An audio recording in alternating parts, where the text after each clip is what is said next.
LCR শ্ৰেণীবদ্ধ বৰ্তনী, LCR series circuit, বা আমি এনেদৰে ক'ব পাৰোঁ LCR শ্ৰেণীবদ্ধ বৰ্তনীত পৰিৱৰ্তী বিভৱৰ প্ৰয়োগ। AC ভল্টেজ এপ্লাইড টু এ চিৰিজ LCR চাৰ্কিট। ডায়েগ্ৰামটো দেখুওৱা হৈছে এটা বৈদ্যুতিক বৰ্তনীত L, C আৰু R এই তিনিওটা ইলেক্ট্ৰিকেল এলিমেণ্ট, বৈদ্যুতিক উপাদান শ্ৰেণীবদ্ধভাৱে এটা AC উৎসৰ সৈতে সংযোগ হৈ আছে। ইয়াত প্ৰথমে আমি প্ৰবাহৰ প্ৰকাশ ৰাশি নিৰ্ণয় কৰিম। দ্বিতীয়তে ৱেভ ডায়েগ্ৰাম, তৰংগ চিত্ৰ অংকন কৰা হ'ব।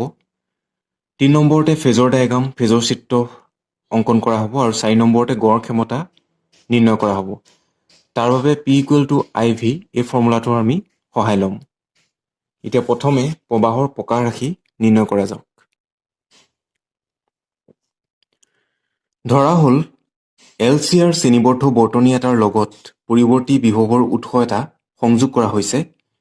উৎসটোৰ তাৎক্ষণিক বিভৱ V = Vm sin ωt, য'ত Vm হৈছে বিদ্যুৎচালক বলৰ বিস্তাৰ বা বিভৱৰ সৰ্বোচ্চ মান, ওমেগা হৈছে কৌণিক বেগ। এতিয়া এই বন্ধ বৰ্তনীটোত কাৰ্চভৰ দ্বিতীয় সূত্ৰ আমি প্ৰয়োগ কৰিম। কাৰ্চভৰ সূত্ৰৰ পৰা ইয়াত প্ৰয়োগ কৰা বিভৱ বা উৎসৰ বিভৱটো হৈছে V। কাৰ্চভৰ বন্ধ বৰ্তনীৰ সূত্ৰ তাত কোৱা হৈছিলে বৈদ্যুতিক বৰ্তনী এটাত বিভৱ পৰিৱৰ্তনৰ মুঠ বীজগণিতীয় যোগফল 0 হয়। ৰোধকৰ দুই মূৰত বিভৱটো হৈছে V = IR।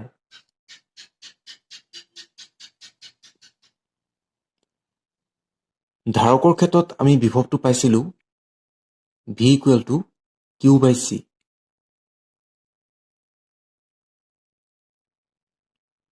আৰু আবেশকত যিটো আবিষ্ট বিদ্যুৎচালক বল উদ্ভৱ হয়, যাক আমি ইয়াত বিভৱ হিচাপে ল'ম, সেইটো হৈছে V = L di/dt। এতিয়া এই বন্ধ বৰ্তনীটোৰ ক্ষেত্ৰত ধৰা হওক কোনো এক মুহূৰ্তত বৰ্তনীটোত চালিত প্ৰবাহৰ দিশ এনেধৰণৰ। এতিয়া আমি এটা ডাইৰেকশ্যন চুজ কৰিম। ঘড়ী কাটাৰ দিশত ডাইৰেকশ্যনটো চুজ কৰা হৈছে, ডাইৰেকশ্যনটো লোৱা হৈছে। আমি বাছি লোৱা ডাইৰেকশ্যনটো আৰু প্ৰবাহৰ দিশটো একেই, অৰ্থাৎ ঘড়ী কাটাৰ দিশতে আছে। গতিকে ই যিবিলাক বিভৱ আমি পাইছোঁ, এইবিলাকৰ আগত মাইনাছ চিন এটা আহিব। তাৰ মানে V +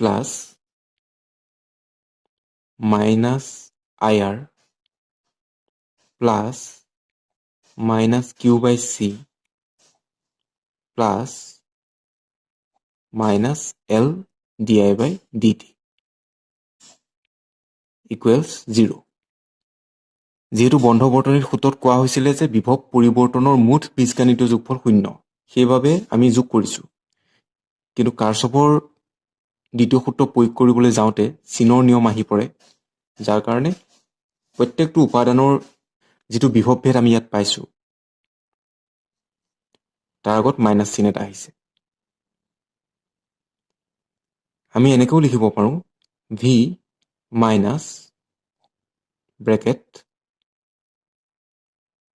IR + QC + L di/dt = 0। যিহেতু আমি প্ৰবাহটো উলিয়াব লাগে, I উলিয়াব লাগে, সেইবাবে I থকা অংশখিনি, এই অংশটো আমি সমান চিনৰ বাওঁফালে ৰাখিম। আৰু এই অংশটো যদি আমি সজাই লিখোঁ, তেতিয়া হ'ব L di/dt + IR + Q/C = V ঠাইত আমি লিখিব পাৰোঁ Vm sin ωt। দুইফালে মাইনাছ চিন আছিলে, সেইবাবে কেঞ্চেল গ'ল। ইয়াত যিহেতু Q আছে, এতিয়া এই সমীকৰণটো আমি কিউত যদি প্ৰকাশ কৰিব বিচাৰোঁ তেতিয়া কেনেধৰণৰ হ'ব? আমি পাইছিলোঁ I equal D Q by D T. তেতিয়াহ'লে D I by D T কি হ'ব? D D T D Q by D T, D square Q by D T square হ'ব। আমি যিহেতু কিউত প্ৰকাশ কৰিব বিচাৰিছোঁ, so' L D I by D T ঠাইত আমি লিখিম D square Q by D T square plus I ঠাইত আমি লিখিম D Q by D T, আৰু হাৰটো আগত লিখিছোঁ আমি D Q by D T plus Q by C equal V M sine omega T. ইয়াক ইকুৱেশ্যন 1 হিচাপে চিহ্নিত কৰিব পাৰে। এই 1 নং সমীকৰণটো দোলকৰ সমীকৰণৰ লেখীয়া। 1 নং সমীকৰণটো দোলকৰ সমীকৰণৰ লেখীয়া। দোলকৰ সমীকৰণৰ বিষয়ে হাই ছেকেণ্ডেৰী ফাৰ্ষ্ট ইয়েৰত আপোনালোকে পাইছিলে।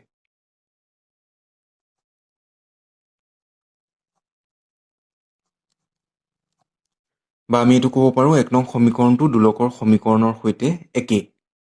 গতিকে ইয়াৰ সমাধানটো হ'ব সমাধান Q equal Q M sine omega T plus theta. এই 1 নং সমীকৰণটোৰ সমাধান Q equal to Q M sine omega T plus theta. গতিকে D Q by D T D square Q by D T square এইবিলাকৰ প্ৰকাৰ ৰাখি আমি উলিয়াব লাগিব। D Q by D T যদি আমি উলিয়াওঁ, ডি টি টি কিউ ঠাইত আমি বহুৱাম Q M sine omega T plus theta. ইয়াৰ ক্ষেত্ৰত আমি পাম কিউ এম চাইনক কৰিলে হ'ব কছ ওমেগা টি থিটা, আৰু যিহেতু ওমেগা টি আছে গতিকে তাৰ কাৰণে ওমেগা এটা আহিব। তাৰমানে Q M omega cos omega T plus theta. এতিয়া D square Q by D T square কৰিব যাওঁতে এইটো এনেকুৱা হ'ব D D T D Q by D T. এতিয়া D Q by D T কিমান পাইছিলোঁ? Q M omega cos omega T plus theta. So' D D T Q M cos omega T plus theta. So' ইয়াত Q M কছক কৰিলে হ'ব minus sine omega T plus থিটা। আকৌ যিহেতু omega t আছে, ওমেগা টিক পুনৰ আমি কৰিব লাগিব। ওমেগা টিক কৰিলে আমি পাম ওমেগা, আৰু অলৰেডি ইয়াত এটা omega আছিলেই, Q M omega cos omega T plus theta. So' ইয়াত অলৰেডি এটা ওমেগা আছেই। চ' কিউ এম ওমেগা কছক কৰিলে আমি পাম মাইনাছ চাইন, গতিকে minus sine omega T plus থিটা। আকৌ ওমেগা টিক কৰিলে ওমেগা এটা আহিব, সেইকাৰণে ওমেগা ইনটু ওমেগা আমি লিখিব পাৰোঁ omega square. So' minus Q M omega square sine omega T plus theta. এই যিবিলাক প্ৰকাৰ ৰাশি আমি পালোঁ, এই প্ৰকাৰ ৰাশিবিলাক আমি 1 নং সমীকৰণটোত বহুৱাম 1ৰ পৰা।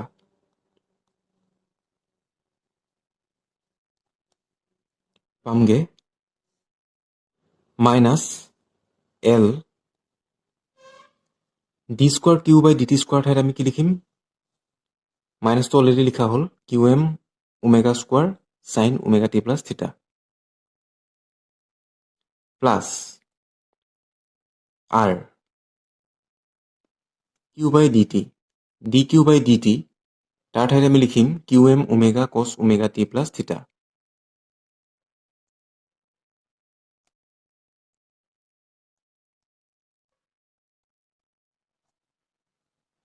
Plus Q by C. Q ঠাইত আমি লিখিম Q M sine omega T plus theta. Q M sine omega T plus theta by C equal V M sine omega T. ইয়াত চাওক এল আছে, ওমেগা আছে। চ' ওমেগা এলৰ ঠাইত আমি লিখিব পাৰোঁ এক্স এল। চ' আমি লিখিম মাইনাছ কিউ এম ওমেগা, যিটো ওমেগা স্কোৱাৰ আছিলে, মাইনাছ কিউ এম ওমেগা, আৰু আছে ওমেগা এল। এই ওমেগা এলৰ ঠাইত আমি লিখিম x L sine omega T plus theta plus এই অংশটো একে থাকিব, আৰ Q M omega cos omega T plus theta plus এতিয়া এই অংশত 1/c আছে। আমি পাইছিলোঁ 1/ওমেগা চি ইকুৱেল এক্স চি হয়। চিটো আছে কিন্তু ওমেগাটো নাই, গতিকে ওমেগা এটাই পূৰণো কৰিব লাগিব, ওমেগা এটাই হৰণো কৰিব লাগিব এই অংশক। তেতিয়া আমি ওমেগা চি পাম আৰু ওপৰত ওমেগা এটা থাকি যাব। চ' কিউ এম ওমেগা 1/ওমেগা চি, তাৰ ঠাইত আমি লিখিম X C into sine omega T plus theta equal V M sine omega T. এই যিটো প্ৰথম পদ, ইয়াত Q M omega sine omega T plus theta, আৰু ইয়াতো আছে Q M omega sine omega T plus theta. গতিকে দুইটাতে কমন অংশ আছে, আৰু এই অংশত যিহেতু মাইনাছ আছিলে, গতিকে আমি লিখিম X C minus X L, বাকী মিল থকা অংশটো আহিব Q M omega sine omega T plus theta, আৰু বাকী অংশ একে থাকিব আৰ Q M omega cos omega T plus theta equal V M sine omega T. আকৌ এই দুইটা পদতে কমন হৈ আছে কিউ এম ওমেগা। আমি আচলতে কি কৰিব বিচাৰিছোঁ, এই যিবিলাক বাধা, ধাৰকীয় প্ৰতিৰোধ, আৱেশীয় প্ৰতিৰোধ আৰু ৰোধ, এইবিলাকক আমি একেলগ কৰিব বিচাৰিছোঁ। কিউ এম ওমেগা, বাকী অংশত থাকিব X C minus X L sine omega T plus theta plus R cos omega T plus theta equal V M sine omega T. এতিয়া এই সমীকৰণটোক Z equal root over R square plus X C minus X L square এই ৰাশিটোৰে পূৰণ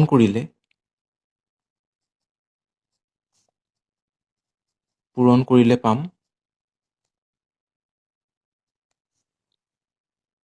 আৰু এই Z equal root over R square plus X C minus X L square, এই ৰাশিটোৱে আচলতে মুঠ প্ৰতিৰোধ, যাক এলচিআৰ বৰ্তনীৰ ক্ষেত্ৰত প্ৰতিবাধা বুলি কোৱা হয়, প্ৰতিবাধাক সূচায়। সমীকৰণটোৰ দুইফালে জেডেৰে পূৰণ কৰা হৈছে। সমান চিনৰ সোঁফালে যিটো জেড আছে, সেই জেডটো যদি আমি বাওঁফাললৈ লৈ আনো, তেতিয়া আমি এনেধৰণে লিখিব পাৰোঁ Z Q M omega bracket X C minus X L by Z sine omega T plus theta plus r by z cos omega t plus theta bracket close equal Vm sin omega t. ধৰা হোক xc minus xl by z equal sin phi আৰু r by z ইয়াক আমি ধৰি লম equal cos phi যাতে phi equal tan inverse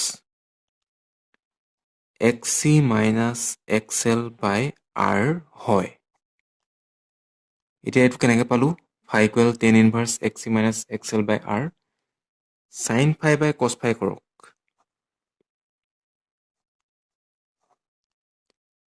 sin phi by cos phi কৰিলে আমি পাম tan phi sin phi কিমান আছিলে xc minus xl by z আৰু cos phi কিমান আছিলে r by z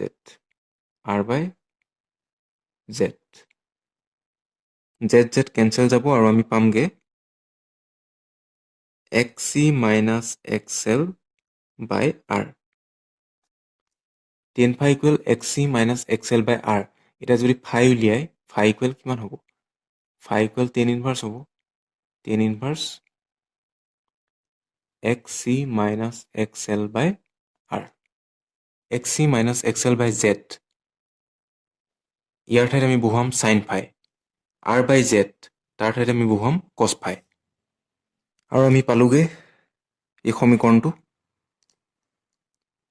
equal z qm omega sin phi sin omega t plus theta plus cos phi cos omega t plus theta অৰ্থাৎ এনেকুৱা হৈ আছে sin a sin b plus cos a cos b ত্ৰিকোণমিতিত আমি এটা সম্পৰ্ক পাইছিলো যেহেতু cos a minus b equal sin a sin b plus cos a cos b so ইয়াত a ঠাইত phi আছে b ঠাইত omega t plus theta আছে লিখিব পাৰো cos a minus b অৰ্থাৎ phi minus omega t plus theta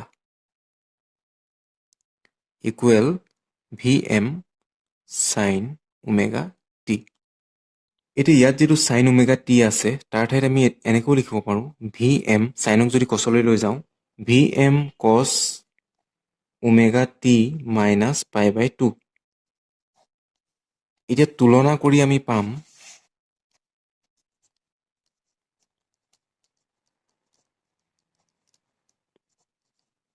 তুলনা কৰি পাওঁ Vm equal ZQM omega Vm equal ZQM omega Z টো কি হয় Z টো হৈছে মুঠ প্ৰতিবাধা আৰু আমি ওমৰ সূত্ৰটো পাইছিলো V equal to IR হয় সো ইয়াত R ঠাইত Z আছে Z টো হৈছে বাধা গতিকে এই QM omega ইয়াৰ ঠাইত আমি কি লিখিব পাৰো obviously আমি লিখিব পাৰো IM তাৰ মানে আমি এনেকৈ লিখিব পাৰো equal IM Z Z টো হৈছে বাধা আৰু QM omega ঠাইত আমি লিখিছো IM আৰু এই অংশ কম্পেয়াৰ কৰিলে আমি কি পাম ইয়াত আছে phi minus omega t plus theta phi minus omega t plus theta আৰু এফালে আছে omega t minus pi by 2 phi minus omega t plus theta ইয়াক আসলতে আমি এনেকৈ লিখিব পাৰো omega t plus theta minus phi omega t plus theta minus phi equal omega t minus pi by 2 omega t cancel যাব আৰু ইয়াত থাকিবগে থিটা minus fi equal minus pi by 2 থিটা হ'বগে ফাই মাইনাছ পাই বাই 2 আমি যিহেতু ইয়াত প্ৰবাহটো নিৰ্ণয় কৰিব বিচাৰিছিলোঁ গতিকে তাৎক্ষণিক প্ৰবাহ I equal D Q by D T D D T Q ঠাইত আমি বহুৱাম Q M sine omega T plus theta আৰু আমি পামগৈ Q M omega cos omega T plus theta এতিয়া প্ৰবাহৰ প্ৰকাৰ ৰাশি কছত থাকিলে নহ'ব আমি তাক চাইনলৈ নিব লাগিব এতিয়া কিউ এম ওমেগাৰ ঠাইত আমি লিখিব পাৰোঁ আই এম আৰু কছৰ ঠাইত আমি কছক চাইনলৈ নিব লাগিব গতিকে চাইন ইয়াত হ'ব ওমেগা টি প্লাছ ফাই আৰু ইতিমধ্যে আমি এটা সম্পৰ্ক পাইছিলোঁ যিহেতু থিটা equal fi minus pi by 2 আৰু ফাইটো যদি আমি ইয়াত উলিয়াওঁ ফাই ইকুৱেল থিটা প্লাছ পাই বাই 2 য'ত আই এম হৈছে I M equal V M হৈছে বিদ্যুৎচালক বল বা বিভৱৰ সৰ্বোচ্চ মান আৰু জেড হৈছে মুঠ প্ৰতিবাধা আই এম হৈছে প্ৰবাহৰ সৰ্বোচ্চ মান বা প্ৰবাহৰ বিস্তাৰ আমি লিখিব পাৰোঁ ভি এম বাই জেডৰ ঠাইত আমি লিখিব পাৰোঁ root over R square plus X C minus X L whole square গতিকে আমি প্ৰবাহৰ প্ৰকাৰ ৰাশি নিৰ্ণয় কৰিলোঁ I equal to I M sine omega T plus phi দ্বিতীয়তে আমি তৰংগ চিত্ৰ অংকন কৰিব লাগিব এডাল হৈছে বিভৱৰ লেখ আৰু এডাল হৈছে প্ৰবাহৰ লেখ ইয়াত বিভৱ আৰু প্ৰবাহৰ দশা পাৰ্থক্য phi V equal V M sine omega T আৰু আইটো আমি পাইছিলোঁ I M sine omega T plus phi গতিকে বিভৱৰ তাৎক্ষণিক যিটো প্ৰকাৰ ৰাশি তাত দশা ওমেগা টি আৰু প্ৰবাহৰ যিটো তাৎক্ষণিক মান পালোঁ যিটো পৰিৱৰ্তী প্ৰবাহৰ প্ৰকাৰ ৰাশি আমি পাইছিলোঁ তাত দশা ওমেগা টি প্লাছ ফাই গতিকে দশা পাৰ্থক্য হৈছে ফাই তাৰপাছত আহিলে ফেজৰ চিত্ৰ ফেজৰ ডায়েগ্ৰাম ইয়াত দশা পাৰ্থক্য দেখুওৱা হৈছে ফাই প্ৰবাহটো বিভৱতকৈ ফাই দশাত আগবঢ়া এতিয়া গড় ক্ষমতা আমি নিৰ্ণয় কৰিম প্ৰথমে আমি তাৎক্ষণিক ক্ষমতাটো পাম P equal to I V প্ৰবাহৰ কাৰণে আমি পাইছিলোঁ I M sine omega T plus phi আৰু বিভৱৰ প্ৰকাৰ ৰাশিত আমি পাইছিলোঁ V M sine omega T এইটো হৈছে ক্ষমতাৰ তাৎক্ষণিক প্ৰকাৰ ৰাশি P equal to I V এইটো হৈছে উৎসই যোগান ধৰা তাৎক্ষণিক ক্ষমতা কেনেকৈ লিখিব পাৰোঁ M V M sine omega T plus phi sine omega T এতিয়া sine A sine B omega T plus phi এইটো এ বুলি ধৰক ওমেগা টিটো বি বুলি ধৰক চাইন এ চাইন বিৰ ঠাইত আমি কি লিখিব পাৰোঁ ত্ৰিকোণমিতিত এটা সম্পৰ্ক আছে sine A sine B equal half of cos A minus B minus cos A plus B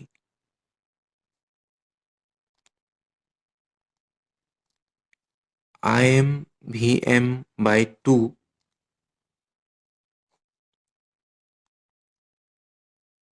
cos a minus b. So a minus b মানে omega T plus phi minus omega T কৰিলে কি পাম আমি ফাইটো থাকিব minus cos A plus B omega T plus phi plus omega T তাৰমানে twice omega T plus ফাই।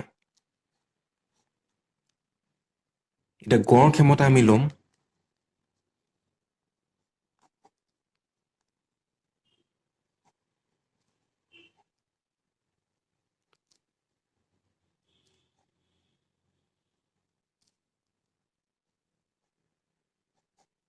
এটা সম্পূৰ্ণ চক্ৰৰ বাবে গড় ক্ষমতা। ইয়াত এই অংশৰ যদি আমি গড় মান নিৰ্ণয় কৰোঁ তেতিয়াহ'লে মানটো 0 হয়। অৰ্থাৎ ইয়াত থাকিবগৈ IM VM by 2 cos phi। এতিয়া এই 2ৰ ঠাইত আমি এনেকৈও লিখিব পাৰোঁ IM VM by √2 into √2 into cos phi। IM by √2 তাৰমানে কেপিটেল I আমি লিখিব পাৰোঁ। VM by √2 কেপিটেল V আমি লিখিব পাৰোঁ। এই IM by √2ৱে DC প্ৰবাহৰ নিচিনা হয়। VM by √2টো DC বিভৱৰ নিচিনা হয়, DC ভল্টেজৰ নিচিনা হয়। সেইকাৰণে আমি কেপিটেল লেটাৰ ব্যৱহাৰ কৰিব পাৰোঁ IV into cos phi। Omar সূত্ৰত আমি পাইছিলোঁ V equal to IR। So' V ঠাইত যদি IR বহুৱাওঁ তেতিয়াহ'লে ই এনেধৰণৰ হ'বগৈ I² R cos phi। V ঠাইত IR বহুৱালে I² R cos phi হ'বগৈ। তাৰমানে ইয়াক আমি এনেকৈও লিখিব পাৰোঁ। এতিয়া গড় ক্ষমতাৰ অৱচয় কেৱল বিভৱ আৰু প্ৰবাহৰ ওপৰতে নিৰ্ভৰ নকৰে, সিহঁতৰ মাজৰ দশা কোণটো ফাইৰ ওপৰতো নিৰ্ভৰ কৰে। আৰু সেইবাবেই cos phi ৰাশিটোক কোৱা হয় ক্ষমতা গুণক। এই কথাটো মনত ৰাখিব, ক্ষমতা গুণক, পাৱাৰ ফেক্টৰ।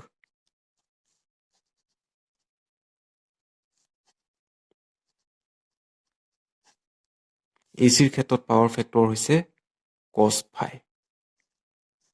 এই cos phi ৰাশিটোৱে হৈছে ক্ষমতা গুণক। এই cos phi ৰাশিটোৱে হৈছে ক্ষমতা গুণক। ইয়াত কুৱেশ্যন আহিব পাৰে প্ৰতিবাধা কি, ইয়াৰ একক লিখা। LCR শ্ৰেণীবদ্ধ সংযোগত পোৱা প্ৰতিবাধাৰ প্ৰকাৰ ৰাশি লিখা বা প্ৰতিবাধাৰ প্ৰকাৰ ৰাশি নিৰ্ণয় কৰা। প্ৰতিবাধাৰ একক বুলি কওঁতে ৰোধৰ যিটো একক সেইটোৱে প্ৰতিবাধাৰ একক, অৰ্থাৎ ওম। প্ৰতিবাধাৰ প্ৰকাৰ ৰাশি নিৰ্ণয় কৰিব লাগে, অৰ্থাৎ জেডৰ প্ৰকাৰ ৰাশিটো নিৰ্ণয় কৰিব লাগে। আন এটা কুৱেশ্যন দিয়া আছে ACৰ সৈতে সংযুক্ত কৰা শ্ৰেণীবদ্ধ LCR বৰ্তনীৰ বাবে গড় পাৱাৰৰ প্ৰকাৰ ৰাশি উলিওৱা। গড় পাৱাৰ বুলি কওঁতে গড় ক্ষমতাৰ কথা কোৱা হৈছে। গড় ক্ষমতাৰ প্ৰকাৰ ৰাশি উলিওৱা, ইয়াৰ পৰা পাৱাৰ গুণাংকৰ সংজ্ঞা দিয়া। পাৱাৰ গুণাংক বুলি কওঁতে যিটো আমি ক্ষমতা গুণক পাইছিলোঁ তাৰ কথা কোৱা হৈছে। পাৱাৰ ফেক্টৰ, ক্ষমতা গুণক, তাৰ সংজ্ঞা দিব কৈছে। LCR শ্ৰেণীবদ্ধ বৰ্তনীৰ ক্ষেত্ৰত আপোনালোকে প্ৰবাহৰ প্ৰকাৰ ৰাশিটো চাব। কেতিয়াবা প্ৰবাহৰ প্ৰকাৰ ৰাশি নিৰ্ণয় কৰিবলৈও আহিব পাৰে।